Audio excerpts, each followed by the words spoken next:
Assalamualaikum warahmatullahi wabarakatuh.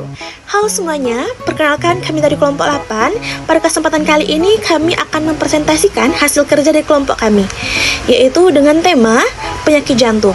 Video ini merupakan bagian dari tugas mata kuliah patofisiologi yang dibimbing oleh Ibu Apoteker Yona Haryanti Putri, S.Pharm M.Pharm. Sebelum teman-teman menyimak materi yang akan disampaikan oleh permateri, saya akan memperkenalkan dahulu anggota kelompok kami. Baiklah, anggota yang pertama yaitu Suci Irawan dengan INPM F1G024002. Selanjutnya saya sendiri, Nabila Palepi dengan INPM F1G024014. Selanjutnya Seva Alhamix dengan INPM F1G024070. Dan yang terakhir yaitu Rista Jetalia dengan INPM F1G024078. Nah teman-teman, tahukah kalian bahwa penyakit jantung masih menjadi penyebab kematian nomor 1 di dunia? Penyakit ini tuh nggak cuma satu, tapi bisa berupa jantung koroner, gagal jantung, aritma, hingga kelainan katup. Penyebab utamanya seperti gaya hidup yang nggak sehat, misalnya makanan tinggi yang lemak jenuh, terus malas gerak, malas beraktivitas seperti olahraga, terus itu merokok, atau punya riwayat hipertensi, diabetes, ataupun obesitas. Gejalanya tuh bisa terasa seperti nyeri dada, sesak napas, atau tubuh merasa lebih cepat lelah. Tapi tenang, semua itu bisa dicegah kok. Mulailah dengan pola hidup sehat, jaga berat badan tetap ideal, terus itu jangan lupa periksa jantung secara rutin. Yuk kita sayangi jantung kita mulai dari sekarang. Nah selanjutnya, adapun tujuan pembelajaran yang akan kita pelajari pada video kali ini, yaitu yang pertama, memahami berbagai penyakit yang mempengaruhi jantung. Terus yang kedua, mengidentifikasi penyebab dan faktor resiko penyakit jantung. Terus yang ketiga, menganalisis manifestasi klinis dari gangguan jantung. Terus yang terakhir yaitu membahas prinsip terapi dan pengobatan dari penyakit jantung. Baiklah, materi yang selanjutnya akan dijelaskan oleh teman saya. Assalamualaikum warahmatullahi wabarakatuh. Perkenalkan, nama saya Suci Irawan dengan NPM 02. Mari kita mulai dengan mengenali bagian paling luar dari jantung kita, yaitu perikardium. Lapisan pelindung yang menyelimuti jantung layaknya tameng pelindung. Ada 3 gangguan utama pada perikardium. Yang pertama ada perikarditis akut.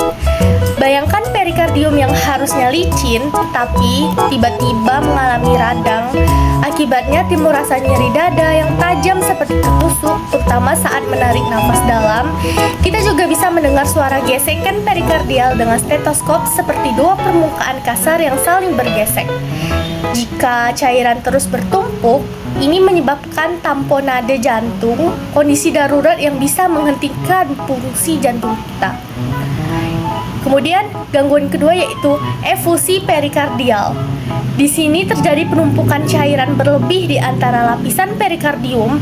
Walau tidak selalu menimbulkan gejala di awal, jumlah cairan yang terus bertambah dapat menekan jantung dari luar, sehingga jantung tidak bisa mengembang secara optimal. Yang ketiga ada perikarditis konstriktif kronis. Kalau ini perikardium menjadi kaku dan menebal, ibarat jantung terbungkus dalam cangkang keras yang tidak fleksibel. Maka darah pun sulit masuk ke ventrikel, menyebabkan gejala gagal jantung. Lalu kita masuk ke bagian mesin utama jantung, yaitu otot jantung atau miokardium. Nah, yang pertama ada miokarditis nih. Ini adalah peradangan otot jantung yang paling sering akibat infeksi virus. Terkadang muncul setelah flu atau infeksi saluran nafas atas. Gejalanya bisa ringan seperti kelelahan atau berat, hingga gagal jantung mendadak atau gangguan irama jantung. Yang kedua ada kardiomiopati. Kondisi ini bisa kita ibaratkan sebagai gangguan otot jantung kronis. Ada 3 tipe utama nih. Yang pertama ada dilated cardiomyopathy.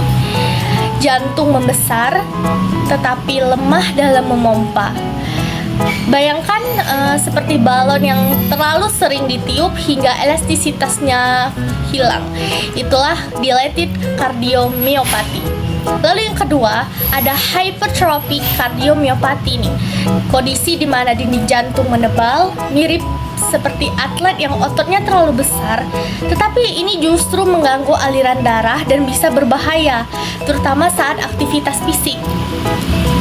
Yang ketiga, ada restrictive cardiomyopathy. Otot jantung yang menjadi kaku seperti kayu, tidak bisa mengembang saat mengisi darah, membuat jantung tidak efektif. Lalu yang terakhir kita bahas lapisan dalam jantung dan katupnya yang berperan penting mengatur aliran darah agar tidak salah jalur. Yang pertama ada endokarditis infektif. Kondisi serius di mana lapisan jantung terinfeksi oleh bakteri atau jamur. Gejalanya antara lain demam tinggi, detak jantung tidak normal, hingga emboli atau penyumbatan pembuluh akibat fragmen infeksi yang menyebar. Ini adalah kondisi gawat yang butuh penanganan antibiotik yang tepat. Yang kedua ada penyakit katup jantung. Katup jantung ibarat pintu-pintu yang mengatur keluar masuknya darah. Kalau pintu ini rusak, dampaknya bisa fatal. Ada 3 tipe nih teman-teman. Yang pertama ada stenosis atau kondisi di mana pintu menyempit sehingga darah sulit lewat. Yang kedua ada regurgitasi, itu di mana pintu bocor sehingga darah mundur kembali. Yang ketiga ada prolaps katup mitral, kondisi di mana katup mengembung ke atrium saat sistol, kadang disertai bunyi klik dan suara bocor saat pemeriksaan jantung. Baik, saya akan menjelaskan tentang gangguan jantung rematik. Gangguan jantung rematik ini disebabkan akibat infeksi Streptococcus beta hemolyticus grup A. Gangguan ini menyebabkan peradangan sistemik yang dapat merusak katup jantung. Adapun pencegahan utamanya yaitu pengobatan dini infeksi Streptococcus dengan antibiotik. Lalu selanjutnya yaitu cacat jantung bawaan. Cacat jantung bawaan merupakan kelainan struktur jantung yang terjadi sejak lahir. Contohnya yaitu yang pertama, patent ductus arteriosus atau disingkat dengan PDA, yaitu ductus arteriosus tetap terbuka setelah lahir. Yang kedua yaitu defek septum atrium atau ventricle, yaitu lubang antara bilik jantung. Yang ketiga yaitu tetralogy Fallot, yaitu kombinasi 4 kelainan jantung yang menyebabkan cyanosis. Di sini saya akan menjelaskan tentang iskemia miokardium, yaitu keadaan yang terjadi ketika suplai oksigen ke jantung tidak mencukupi. Penyebab utamanya aterosklerosis arteri koroner. Manifestasinya 1. Angina pectoris, merupakan nyeri dada akibat hipoksia miokard. Kemudian 2. Infark miokard, yaitu kerusakan jaringan jantung akibat oklusi total arteri koroner. Selanjutnya saya akan menjelaskan tentang pengobatan pada gangguan jantung. Pendekatan pertama adalah non-farmakologis, yaitu tanpa obat-obatan. Fokus utamanya adalah pada perubahan gaya hidup. Ini mencakup diet sehat, rutin berolahraga, dan berhenti merokok. Selain itu, penting juga untuk mengelola stres dan menjaga berat badan tetap ideal. Kemudian pendekatan kedua adalah dengan obat-obatan atau terapi farmakologis, meliputi obat antihipertensi seperti ACE inhibitor dan beta blocker yang digunakan untuk mengontrol tekanan darah. Kemudian ada antiplatelet seperti aspirin, berfungsi untuk mencegah terjadinya trombosis atau pembekuan darah. Kemudian ada statin, diberikan untuk menurunkan kadar kolesterol dalam darah, yang merupakan salah satu faktor risiko utama penyakit jantung. Yang ketiga adalah intervensi bedah. Jika kedua pendekatan sebelumnya tidak cukup, maka dilakukan intervensi bedah yang meliputi bypass arteri koroner, yaitu membuat jalur baru agar darah dapat mengalir melewati bagian arteri yang tersumbat. Selain itu adalah pemasangan stent, juga bisa dilakukan untuk membuka pembuluh darah yang mengalami penyumbatan. Nah, begitulah penjelasan dari penyakit jantung dari kelompok kami. Nah, sebagai kesimpulan, penyakit jantung tuh bisa muncul dari berbagai bentuk, mulai dari peradangan, gangguan katup, hingga iskemia. Diagnosis dini dan pengelolaan faktor risiko sangat krusial untuk mencegah komplikasi. Penanganannya meliputi terapi farmakologis, non-farmakologis, dan jika perlu, tindakan bedah. Sekian dari kelompok kami. Mohon maaf jika ada kekurangan atau salah kata.